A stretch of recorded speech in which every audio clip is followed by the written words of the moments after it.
yang dari kisi-kisi ada? Iya.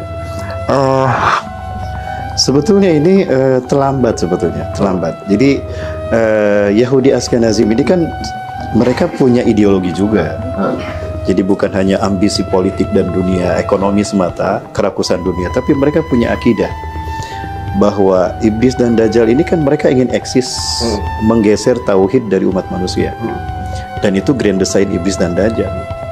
Nah, grand design mereka pun harus ada step by step untuk dimana ada masa dimana akan ada ritual dimana iblis dan dajjal akan naik tahta, naik ke mahkota dan mahligai mereka.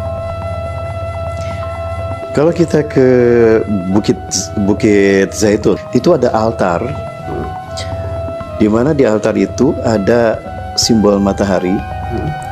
Nah, orang-orang Yahudi Kabalis, orang-orang Yahudi Talmudian itu yakin kalau di altar itulah nanti Mesaya, Tuhan yang mereka tunggu-tunggu, itu akan melakukan ritual animal sacrifices. Apa itu animal sacrifices? Menyembelih red heifer, sapi jantan berwarna merah. Dan itu dibahas dalam kitab tua mereka. Tapi kan nggak ada, Ustaz. Sapinya sudah ada. Udah ada? Red heifer itu sudah ada. Caranya? Ya, nggak, red heifer udah ada. Sekali lagi. Kan gitu? Sudah lahir sekarang. Lahir? Jantan sudah ada. Tapi sekali lagi, yang satu muncul, yang ini belum muncul. Harusnya kan step by step. Kok tiba-tiba ini yang muncul gitu? Nah, logikanya harusnya Al-Aqsa dulu hancur. Istana Haikal Solomon dibangun. Ya, hegemoni Yahudi sudah mendunia mulai dari Sungai Nil sampai Sungai Efrat, Irak. Ya, kanal itu sudah terbangun sehingga membuat segitiga itu eksis. Nah, baru ritual itu dilakukan kan? Tapi ternyata kok ini duluan? Yang ini belum, istana belum ada, Masjidil Aqsa belum hancur, padahal sudah ada 300 terowongan. Ya. Di mana? Di bawah Aqsa? Di bawah Al-Aqsa. Dan ini diungkap oleh Syekh Ridsolah. Tujuannya apa? Jika ada gempa sekian skala Richter ambruk tuh Al-Aqsa, buru-buru mereka ganti dengan Haikal Solomon. Tapi dengan satu langkah, harus ada klaim dulu bahwa Yerusalem milik mereka. Makanya ketika Yahudi datang, itu sebetulnya mereka menawarkan opsi apa? Dua negara di tanah Palestina. 54% bagi Israel, ibu kotanya Yerusalem yang ada Al-Aqsa-nya, 46% bagi Palestina, ibu kotanya Ramallah.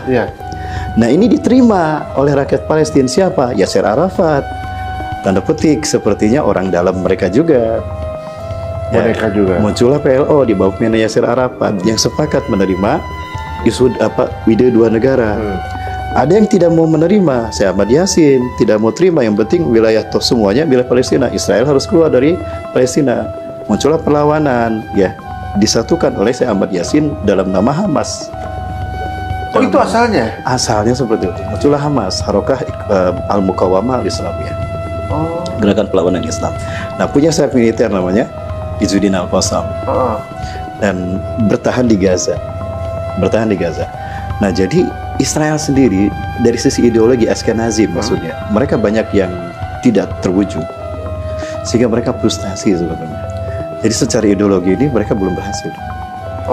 Ya, karena akhirnya amburadul mereka. Dan ini terbukti yang benar itu Islam, step by stepnya jelas dan itu terwujud. Sementara ambisi mereka tidak terjadi, sehingga apa?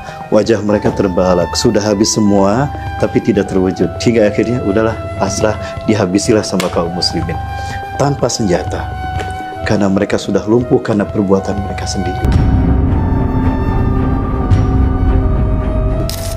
Karena udah habis-habisan. Udah habis-habisan. Nah, berarti saat ini Aqsa akan menang. Tapi katanya akan hancur dulu. Secara fisik. Tapi sekarang pun nggak hancur. Logikanya harusnya hancur. Tapi Haikal Sulaiman udah dibangun kan, Ustaz? Di bawahnya. Tapi ada satu bangunan tuh. Yang di sebelah mana? Saya dikasih fotonya. Oh, itu ininya, pondasinya itu. Itu ada kanalnya di bawah gitu.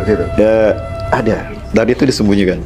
Dan jadi sebetulnya begini, mereka sudah membuat roadmap the historical of Jewish in the world, ya, from from prophet period, ya, dari negara, dari nabi-nabi mereka terus sampai nanti yang akan datang. Dan itu sudah canggih. Dan itu yang ditutup dari dunia. Nah, dan itu subhanallah di bawah Masjidil Aqsa. Nah, ketika Al-Aqsa nanti hancur, itu tinggal ditambah saja ke atas, eksis Jadi. aja, dan itu dalam waktu cepat. Orang jadi ngeh nggak kalau itu udah itu ininya Haikal Sulaiman. Itu versi mereka sebetulnya. Tapi kalau di situ udah jadi semuanya Israel ketika itu kejadian. Betul. Bisa aja semuanya. Berarti dia akan sempat menang dulu, Ustaz? Di dalam Al-Quran, Allah SWT mengatakan begini. Dulu mereka membuat kerusakan. Nabi mereka dibunuh, Nabi Yahya disembelih, Nabi Zakaria dibunuh. Mereka maksiat di sana. Lalu Allah hukum dengan tiga bangsa besar, Mesir, Assyria, Kaldani, hancurlah mereka.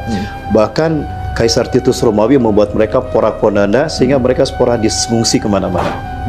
Kemudian Allah mengatakan dalam Quran surat Al-Isra itu ayat ke-4 sampai 8, "Tsumma radadna lakumul karrah 'alaihim." Kemudian aku kembalikan kesempatan kalian, hai Bani Israel, untuk menguasai kembali Palestina.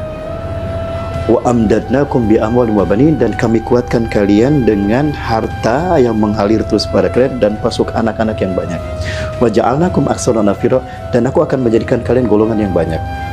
Qadarullah, kalau kita lihat peta konstelasi mereka hari ini, itu sudah terjadi. Kembalinya mereka ke Palestina pasca Holocaust Perang Dunia Kedua.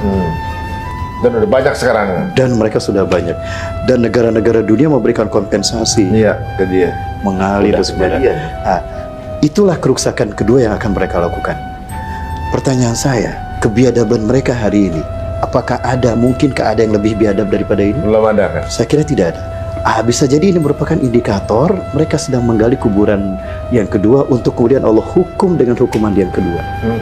Dan hukuman yang kedua sama seperti yang pertama, tiga bangsa besar. Tiga bangsa besar yang akan Allah datangkan untuk menghabiskan mereka. Islam, Syam, pasukan Syam, Palestina, Suriah, ada Izzuddin Al-Qassam. Nanti kekuatan Syam akan muncul.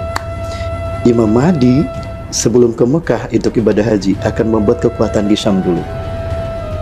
Maka akan muncul pasukan Syam, Palestina, Suriah. Bukan Libanon, bukan Jordan. Libanon, Syiah, Hizbullah kan? Jordan underbow Inggris. Ya, Terence Edward Lauren kan berdirinya juga itu. Jadi nggak mungkin. Jadi Palestina sudah. Yang kedua, Khurasan.